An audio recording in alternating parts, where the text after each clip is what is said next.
I actually hate how people basically think you're using your brain to make your decisions. You're such a fake.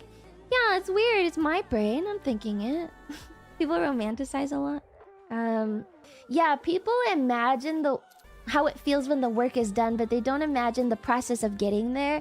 But the process of getting there is just as real as the end product. Just because I had to force myself to feel a certain way doesn't mean that the end product is any less real.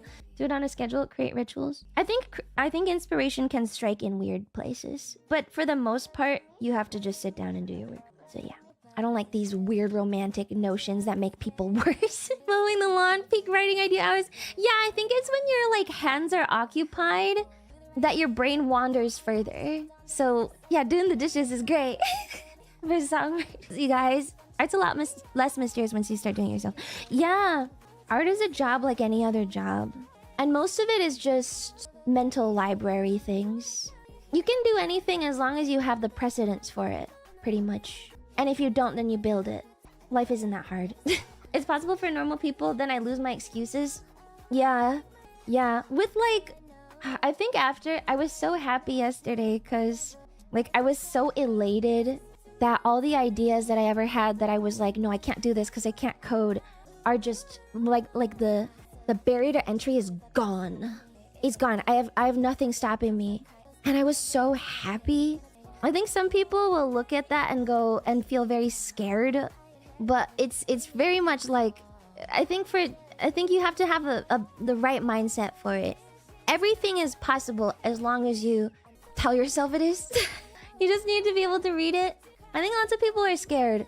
I once got told that the biggest barrier to entry for anything is your own activation energy or impetus. I think I was told this like in the middle of my depression. I was like really depressed for a while.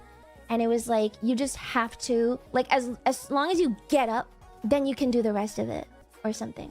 I was told this when I was super depressed. I was really depressed. I wasn't eating. I wasn't sleeping. I wasn't going to class. I actually had to retake a class. I was so fucked up. And I was told the biggest hurdle is just getting up. So like, you know, when you have to take out the trash or something, you just have to go and do it. Like you have to take the first step. Just take one step towards the trash can. And then at that point, you're like, okay, I might as well do it. It'll take 3 minutes. But like, I wasn't even waking up. So I would just tell myself, okay, I have to wake up in 5 seconds. And I would count down from 5. And I would just keep counting down from 5 until I like sat up. It's just that first thing, you know? It's that first thing that snowballs you. And lots of people can't even take that first step. You really can like snowball yourself if you just take one step in that direction. So it's very scary for some reason. But literally just like, if you have to go to the gym, like some mornings I don't want to go to the gym and I'll just stand in my room between like my like bathroom and my sports bra and I'll be like, no, I don't want to do it. But like I'll put on the sports bra and at that point I'm like, okay, I have to go. I have to do it. I also count down from 5. Yeah, I count down from 5 sometimes if I really don't want to do something. I'm like, okay, 5, 4, 3. Okay, fine. You have to force yourself to take your first step. So sometimes you just have to sit and write your work. Yeah. I'm so glad I am too low IQ to have any kind of depression. That's nice. A long journey begins with a single step. No. Don't use sayings. Sayings separate you from the thing because you don't see yourself as anything near like that level of relevance. Don't use sayings because then it just becomes like too, what's the word? You're just too complacent. You've heard too many of them. Too abstract. Yeah, you abstract it too much. Just too detached. I think we're so numb to them. Everyone has sayings all the time.